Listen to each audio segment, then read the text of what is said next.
Watch me decorate this cake that's giving me really strong fantasy vibes. I love this cake. Okay, you guys know I mix all my colors, so I'm just putting all 3 of my primary colors together with this white to make this yellowy brown, and then I'm going to use that brown to make my base color.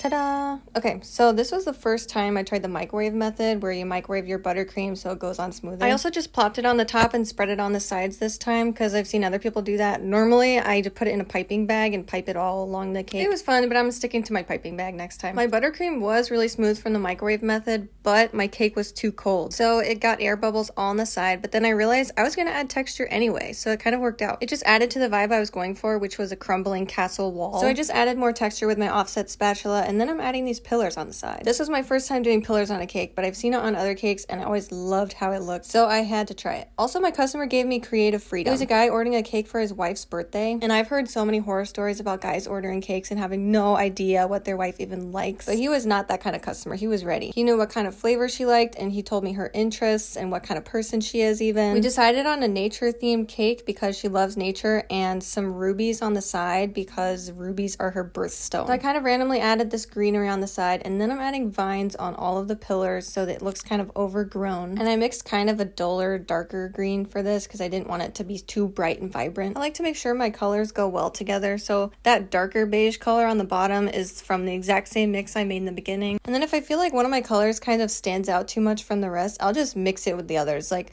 when I mixed this color for the roses, I put some green in it just to make all the colors a little bit more cohesive and to dull the red down a little bit, but not too much because they still need to match the red rubies on the side. By the way, if you're wondering how I can just pick up the roses and put them on the cake, it's because I piped them onto parchment paper beforehand and then froze them in the freezer, duh. I was originally planning on doing the cascading roses design, but I ended up just kind of scattering them evenly. I think that looked better. I'll have to try the cascading rose another time. By the way, my customer and his wife loved the cake so much, and he was super nice and even left a review on my page, which is amazing. They got a chocolate cake with raspberry filling, and I can confirm that it was really good because I always quality test every cake I put out. Here I'm finally adding those rubies onto the side of the cake, and I'm kind of obsessed with how they turned out, so I'm gonna show you guys how I made them. It was actually really easy. So I just bought these isomelts from Michael's. They were pretty pricey, but I didn't have to use the whole packet, which was nice. Then I microwaved it until it came out bubbly. I had to do it more after that. And then I just added a drop of food coloring, and I don't know why I didn't expect it to just bubble up like that. I was like, oh my god, what's happening? Then I just poured that into these gem molds I got from Amazon, let them sit for a little bit. It didn't even take that long.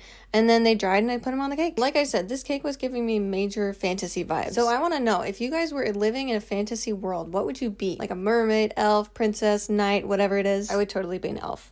Every time. Let me know in the comments. But yay, you made it to the end of the video. Thank you guys so much for watching, and hopefully you join me for the next one. Bye.